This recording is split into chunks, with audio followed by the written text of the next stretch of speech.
Squad? MizzyWorld Entertainment is back to present another episode of MadMizzy Sports in the AM. And y'all know where we start off at on Monday mornings. We start off recapping Sunday, man. And I got to start off with the MVP, man.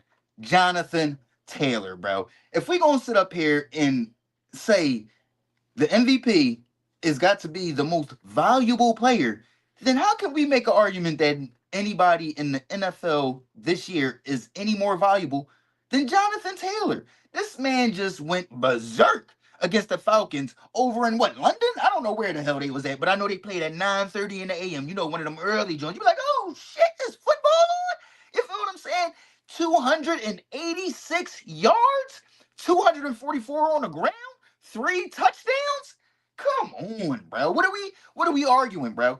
He right now is looking better than Adrian Peterson, the last running back to win the MVP. I remember that year. You feel what I'm saying? I'm not one of these new football fans. It was 2012. The return of Adrian Peterson and Peyton Manning that year. You get what I'm saying? So you had two dudes that the whole argument that whole season was who's going to get the comeback player of the year and who's going to get the MVP, because that's how great they both were. You get what I'm saying? It was like, all right, well, AP just came back from his ACL, and Peyton just came back from his neck surgery.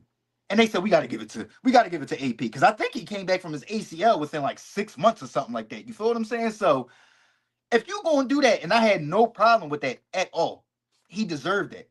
Jonathan Taylor is the MVP this year. We can't make an argument for no other quarterback right now. I'm a huge Lamar Jackson fan, bro. He's not the MVP this year when you miss a month of football. And now, listen, you still got 2 months of football left. And if Jonathan Taylor happens to fall off, or and Lamar happens to take off, or Jalen Hurts stays on the same trajectory, then maybe we can talk about a quarterback coming into this conversation. But for right now, Jonathan Taylor, he's sprinting away with this joint like how he be sprinting away from defenses. You know what I'm saying? He's running away with this shit. Get off me. Get off me. Like that. Come on, bro. And it's so much harder for a running back, because guess what? It ain't dependent on if you get the ball out on time, what your wide receivers doing, this, that, and the third. No, bro. You got to go out there and make it happen. Week in, week out, with them knowing you're the person that they giving the rock to. You're the person that the offense runs through. You get what I'm saying? So before, when it used to be just pushing it to the running backs back in the early game, I feel like we can't over make up for that now by just ignoring the greatness of these running backs. You get what I'm saying? Like last year, Saquon, or I'm not gonna say Derrick Henry, because I do think Lamar Jackson helped a lot with that. Just like Jalen Hurts and that offensive line with Saquon, but still, bro, I feel like one of those running backs should have been at least in the MVP conversation. It can't be just, oh, well, that's offensive player of the year. And it damn sure can't be that way this year for Jonathan Taylor when he's been doing it for a while now. You know what I'm saying? I think he got offensive player of the year when Carson Wentz was the quarterback for the Indianapolis Colts. So he's got that on his mantle already. This year is way better than his offensive player of the year. So I mean, right now he's my MVP by far. Running away with it is not even close. You dig what I'm saying? Like I said, 244 rushing yards, 42 receiving yards, 3 touchdowns, and a 31-25 win over the Falcons. That's like you needed every last bit of those yardage. You need every last touchdown. You literally had the game winning touchdown, bro. You get what I'm saying? MVP, MVP, MVP. Jonathan Taylor, bro. I just had to come out and give him his flowers, because greatness right now isn't appreciated in the NFL. Like, it's just a bunch of controversy and BS. You get what I'm saying? It's a bunch of, oh, well, Jalen Hurts isn't the top 10 quarterback. It's a bunch of, oh, well, why isn't Shedeur on the field yet? A bunch of just nonsense instead of appreciating the greatness that we're witnessing. Because there's a lot of good football that's going on in the NFL this year. Let's move on. This was the shocker, man. I'm sitting up. Y'all know I be going through my games, and I didn't come to y'all with my Sunday mornings with Mizzy, because me and Lay had went to the gym. We woke up late. There's a bunch of stuff that was going on. I didn't come to y'all. You dig what I'm saying? But I'm telling you right now, if I would have came to y'all, I probably would have guaranteed the Bills to beat the Dolphins. And I would have been wrong as a mug, because they opened up a can on the Bills, man. And it is very alarming. It's very alarming for the Buffalo Bills. You want to know why? I'm looking out there, and I'm like, yo, these dudes really can't get open.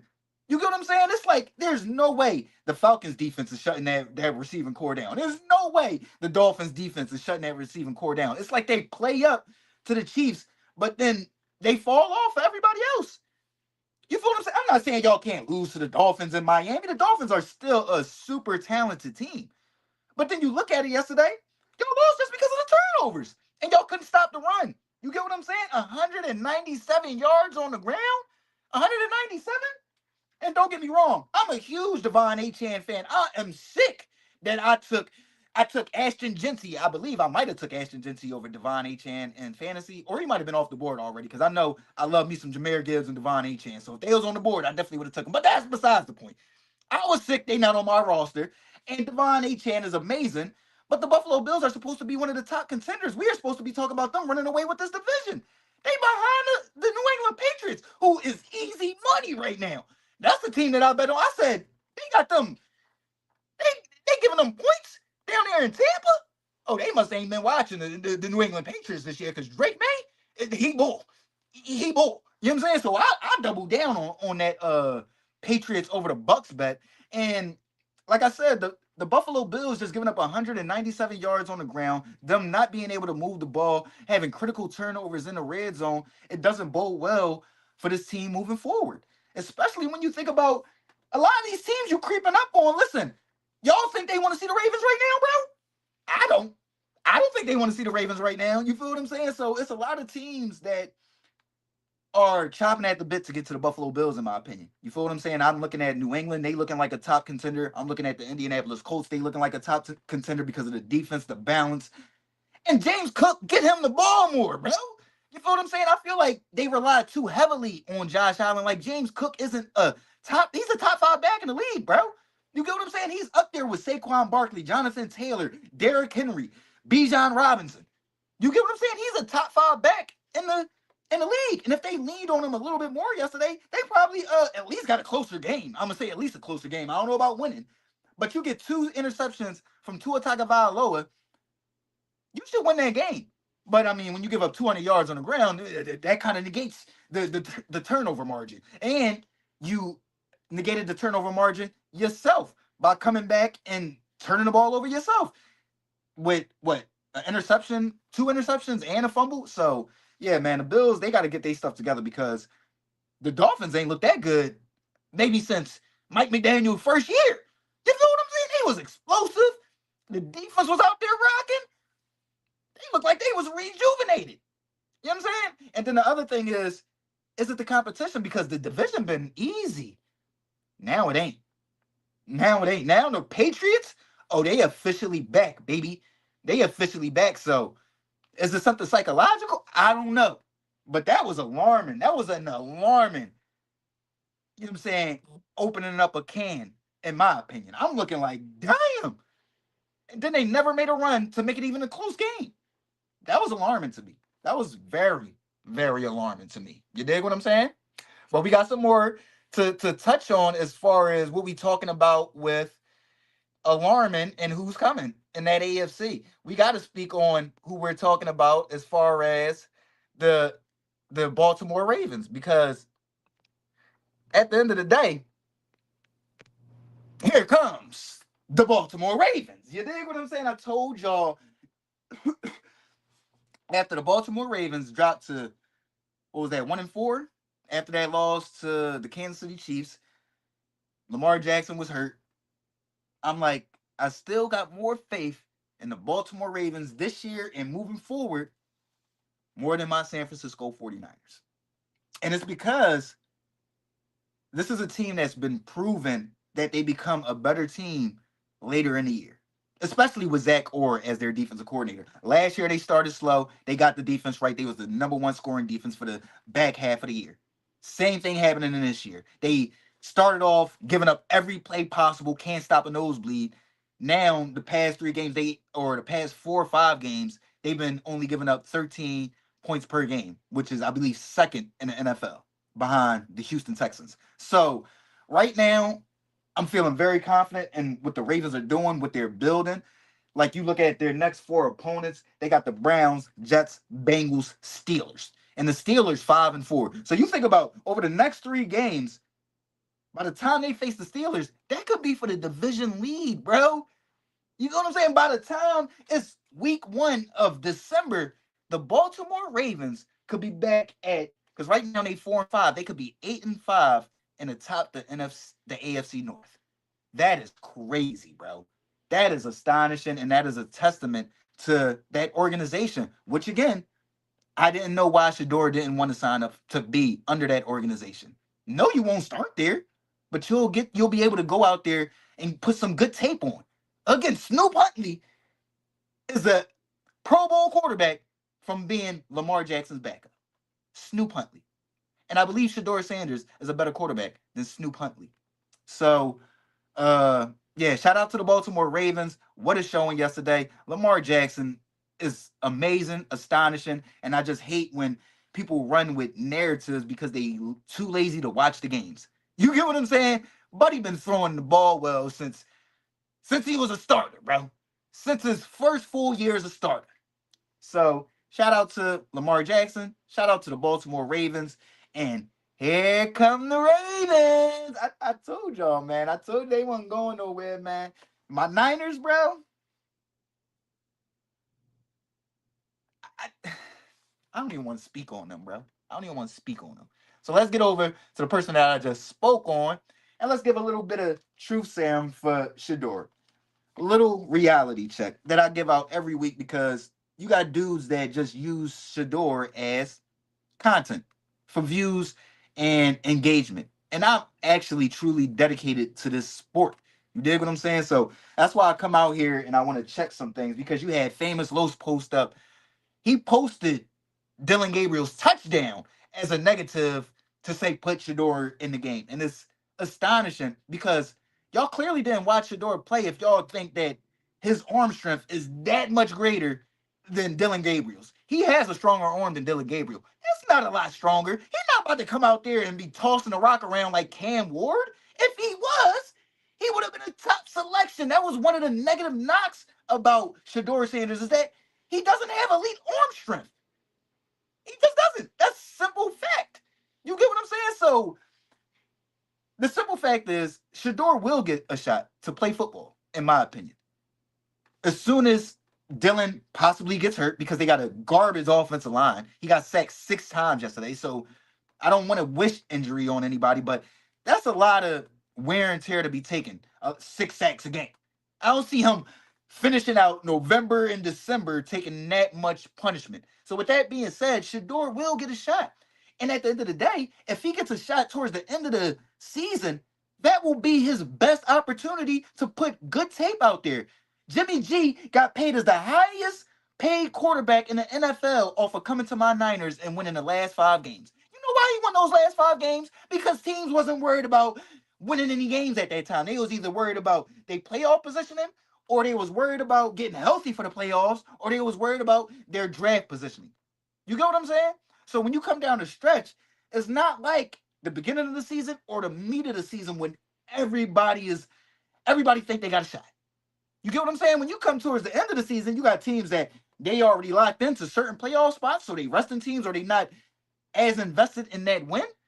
And then you got other teams that, oh, we cooked. We got to set ourselves up to get this offensive tackle or this quarterback or this running back or whoever the top prospect is coming out in the draft. So it's a lot easier to come in those situations and perform well. You get what I'm saying? So Shedeur just has to be prepared once he does come in. Don't run backwards when you see the rush coming. Step up in the pocket, either take some sacks, throw the ball away. But all that running around and playing Pop Warner backyard football when you claim to not be a scrambling quarterback is not good. It's not good. It's negative play. You get what I'm saying? When you turn a 5 yard, 10 yard sack into a 15, 20 yard sack because you holding on to the ball or this, that, and the third, then you have to start making up for that with your great play as far as like deep passes and all that. You get what I'm saying? Like Baker Mayfield gets caught doing that stuff, but he also slinging a rock all over the place. You get what I'm saying? He also has an elite arm with elite receivers around him. You get what I'm saying? So the truth is, Shedeur will get a shot. The truth is, Dylan hasn't played bad enough for Shedeur to get a shot. And the truth is, it was disappointing that Shedeur didn't beat out Dylan Gabriel to be the backup for the Cleveland Browns. It was disappointing. You get what I'm saying? And I root I'm a huge fan of the Sanders in general. Like who roots against prime? Like y'all be saying some wild stuff. Who roots against prime time? That's everybody's favorite. That's like saying somebody root against Allen Iverson, bro. That's literally what that's like saying. Nobody does that, bro. You get what I'm saying? So of course we want to see him succeed, but I'm also not fanned out, and I'm not going to ignore why things may be happening. You get what I'm saying? The fact is, he's going to get his shot. He's just going to have to take advantage of it. Or guess what? He's going to be one of the many casualties that's on that long list of failed quarterbacks in Cleveland. That's the sad part about it. You get what I'm saying? And the final thing I want to say is, can y'all just, for the Shedeur supporters, can y'all just show that much support for Lamar Jackson, Jalen Hurts, Jordan Love, Jaden Daniels? How about the other minority court starting quarterbacks in the league? Cam Ward. Can y'all just have that same energy for the other minority quarterbacks? You got people up here saying Shedeur not starting because he knows his worth. So that's basically saying the other black quarterbacks in the NFL don't know their worth. They just putting up with everything. Even though Lamar Jackson negotiated his contract with his mother. Even though Jalen Hurts negotiated his contract with a black woman. Miss me with the bull jive. Good luck, Shedeur, but y'all need to hop off his sack. Steelers get steamrolled by the Chargers, man. This right here, man, to fall to 5-4, with the Ravens being at 4-5. Like I said, this division can be gone by week 1 of December. You get what I'm saying? Or week 2 of December, shall I say? So for me, I'm just looking at it like the Steelers. That trade of George Pickens might have been just as bad a trade as the Cowboys trading away Micah Parsons. Y'all don't have nobody on the other side of DK Metcalf. You get what I'm saying? That interception by Aaron Rodgers, that second interception, I can't even blame that man for being ultra frustrated. You put the ball right there, it goes through my man's hands with ease. You know what I'm saying? Like a hot knife through butter. Boop. You know what I'm saying? Interception. Thanks, my dude. Like y'all, I don't know what the Steelers were thinking when they said, okay, we're going to bring in Aaron Rodgers, but we're only going to give him one legit wide receiver. You get what I'm saying? And then they don't even use the tight ends like that. And to focus on Aaron Rodgers, he's washed. He cooked. You feel what I'm saying? That interception wasn't his fault. But the first interception was his fault, trying to force it to DK Metcalf, having to sail over DK's head and right into the safety's arm. You get what I'm saying? Like he missed some pass. I ain't gonna say a lot. He missed some passes this past Sunday, and just overall this season, I feel like it's been better than his past seasons or the seasons he had with the Jets. But it's still been a roller coaster. It's still been inconsistent, and he's still at a position where this can blow up in his face. Right now, y'all 5-4. That's 9 games. That means y'all got 8 games left. You get what I'm saying? So this can go either way.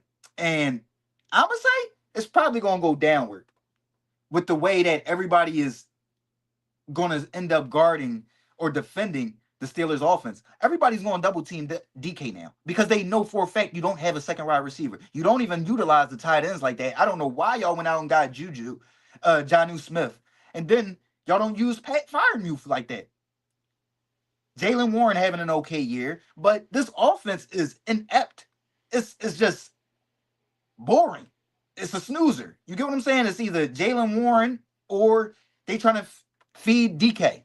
So the lack of creativity, the lack of talent is sickening. Is sorry. You get what I'm saying? So I think A-Rod might retire after this year because after they started so well, falling to 5-4, they probably could easily fall out of the playoffs.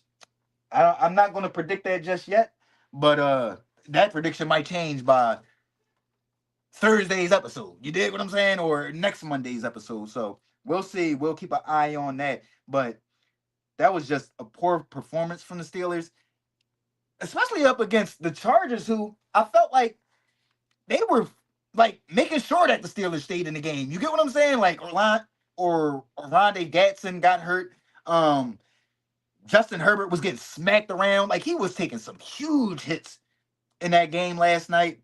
And the Steelers just couldn't take advantage. They just couldn't take advantage. So it's disappointing to see that, see such a great franchise that's led by a Hall of Fame quarterback still be mediocre halfway through the season. I mean, y'all a game over 500, a game over 500. You feel what I'm saying? I feel like this where they would have been had they had anybody else not named Aaron Rodgers at quarterback. That's just me. You feel what I'm saying? So they didn't put him in the best position to succeed, but he's also not the same Aaron Rodgers that can uplift everybody around him because A Rod never needed those A+ wide receivers, but it seems like nowadays he does. Let's get over to the meat of the show. What we all here for. I'm 10-11 in primetime predictions against the spread, man. And I was coming into this game, Eagles at Packers. I'm like, oh, they giving the Eagles points? They giving them 1.5 in Green Bay. But then I had to sit there and think about it like, prime time, the Eagles been getting gashed defensively. Gave up a lot to the Cowboys, got beat on by the Giants, had Cam Scatterboo in all over him.